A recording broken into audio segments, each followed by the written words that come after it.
সোনার মদিনা আমার প্রাণের মদিনা, সবে বলিব কিন্তু তোমায় বলতে পারবো না।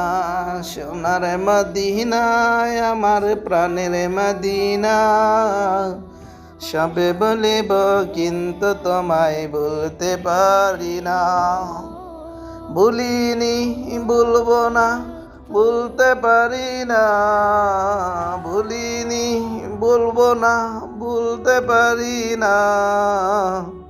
সোনার মদিনায় আমার প্রাণের মদিনা, সবে বলিব কিন্তু তোমায় বলতে পারি না।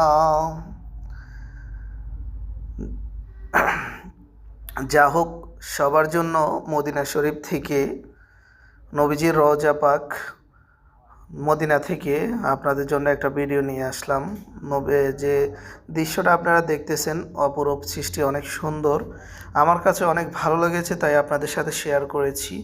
দেখেন কত সুন্দর একটা পরিবেশ আসতেছে, আল্লাহ পাকের অপরূপ সৃষ্টি, তার মধ্যে আমাদের নবীজির রওজাতে যে পরিবেশটা, আলহামদুলিল্লাহ অসাধারণ এক কথায়। তা আমার কাছে ভালো লাগলো, যার যার কাছে ভালো লাগলো বা ভালো লেগেছে অবশ্যই তারা একটা কমেন্ট করবেন, শেয়ার করবেন, অন্যকে দেখার সুযোগ করে দিবেন। আপনার একটা শেয়ারও হয়তো অন্য একজন দেখার সুযোগ পাবে মদিনা শরীফের দৃশ্যগুলো, পরিবেশগুলো কেমন। মানুষ তো অনেকেই আপনার একটা ভিডিওর কারণে দেখতে পারবে, জানতে পারবে। যা হোক, সবাই ভালো থাকবেন, সুস্থ থাকবেন, সবার জন্য দোয়া এবং শুভকামনা। আমি সবসময় দোয়া করি আল্লাহ পাক প্রত্যেক মুসলমানকে মক্কা মদিনা দেখার সুযোগ করে দিক, নবীজির রওজা পাক ঘুরে আসার তৌফিক দান করুক। আমিন, আমিন, আমিন। প্রত্যেক মুসলমানেরই একটা স্বপ্ন থাকে, তার মধ্যে আমাদের মুসলমানদের সবচেয়ে স্বপ্নের জায়গা হলো মক্কা কি মদিনা। আল্লাহর রহমতে দুটোটা জায়গায় ঘুরে আসলাম, অনেক ভালো লেগেছে।